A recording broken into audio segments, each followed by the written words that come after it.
almost dropped him. You're gonna hold him? Just that I'm introducing him and then I'm gonna put him down. Gosh, he stinks already. Okay, ready? You look okay?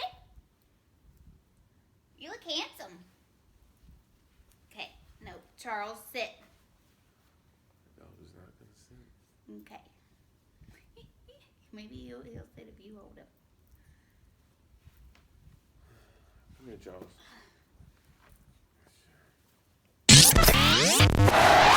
We kind of put all of our eggs in that one bay. No, you can't. He can't be doing that. You gotta put him up. Just, can you take the toy from him? No, as soon as I take it, he's gonna start. But you gotta put him up. I don't want to put him up. Babe, come on. I didn't. He went and found this. He's not gonna let it go. Take it from him.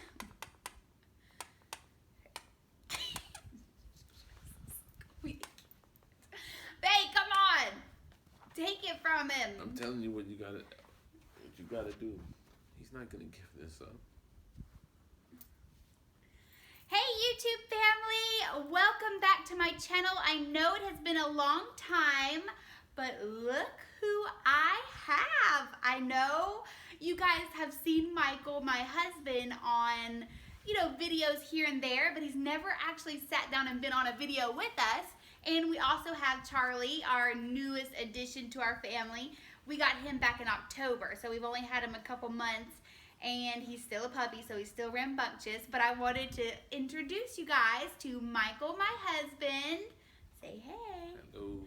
And Charlie, our puppy. Going on. So I want to apologize for not posting in a while, but the wait is definitely worth it because we have some really big news for you guys. So after IUI number 5 not working and us not getting pregnant, we kind of had to have some really, tough discussions like what are our next steps when it comes to our infertility treatments? What direction do we want to go into? So the big news is that we have made the big decision to finally move on to doing IVF, which is in vitro fertilization for you guys that don't know. And if you know me, you know that I've been wanting to do IVF probably since day one of all this infertility and treatments and everything. But I understand that we didn't have the money for it, and we needed to try the less invasive approach first, which was doing the IUIs, and we did 5 of those, and none of them worked. So we made the decision to find a new fertility doctor, find a new fertility clinic, and actually start IVF. So December 1st, we met with this new fertility doctor. So what did you think of the doctor when we met him? It was nice. He was nice. Michael doesn't talk much, guys. I know. That's probably why I haven't got him to do any of these videos, because he hates to talk. But this is the first time that I went to a doctor that looked at it as a whole picture and basically said, this is where you guys are at. This is what you guys are done. This is how a baby is made. So what in the process is the problem? Let's eliminate everything that we possibly can eliminate. I mean, this doctor seems like he's a really good guy. He doesn't seem like he's in it for the money. Not at all. Which is so refreshing. Yeah, we had a bunch of tests that probably could have been run. There's a bunch of things that probably, if we had stayed with our old doctor, they would have done. And he's, basically he's like, you don't need this. This is just a way of us getting, unless you want them. He even told us at one point, he's like, unless you want to make me more money, we can do all this other stuff, but you guys don't need this. He's very matter of fact, but he's also like, let's get down to the nitty gritty. Like, what is it that you really need and what is it that you don't need? Right. Yeah. So anyway, so we met with him. He did his own exam on me. I gave him all of my records, which was like a stack like this from the past 5 years of us doing all of our infertility treatments. My records from my gynecologist, Michael's records from him going to see different urologists. So, yeah, we had tons of records. He kind of skimmed over them. And then he did his own, ultrasound on me to check my ovaries and my lining and kind of get a feel for himself, because obviously, yes, he can read records, but he wanted to see for himself. And I told him about my PCOS, so he knew about that up front. And he also agreed with us because he basically asked us, hey, what are you guys looking to do? Like, well, we want to do IVF. And he said, based on our history and based on me only having one fallopian tube, he agreed with that. He was like, yeah, we really probably need to move forward with doing just IVF. So he's not concerned that the reason we're not getting pregnant is because of Michael. He basically said it's because of me. And he said, honestly, if I had 2 fallopian tubes, he feels like I would have been pregnant even with my PCOS, probably naturally by now. But with me only having that 1 tube, it is a lot harder for women with PCOS because of the lack of ovulation and stuff like that. So I guess it's my fault, but anyway, so he agreed with us, and then we talked with his assistant afterwards. We got pricing and everything. And our last IUI, actually our last 2, but it became more apparent in our last IUI procedure that I have a very small opening in my cervix, almost too small for a catheter to go through. Our fertility specialist at the old clinic, he had problems the last 2 IUIs getting the catheter through my cervix. So we told the new fertility doctor at the exam, hey, you know, this whole cervix thing has kind of been an issue. Can you check that out? Because the last doctor said that he wanted to go in and actually dilate my cervix to make it easier to pass a catheter through.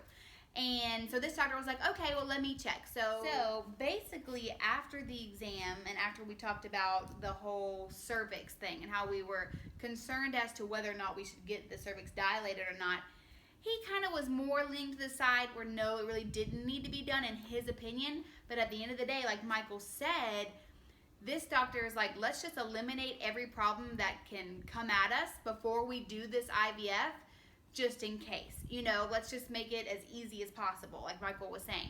So he decided to go ahead and schedule me for the cervix dilation, where they basically put me under a light anesthesia and they go in and they actually surgically dilate my cervix for me.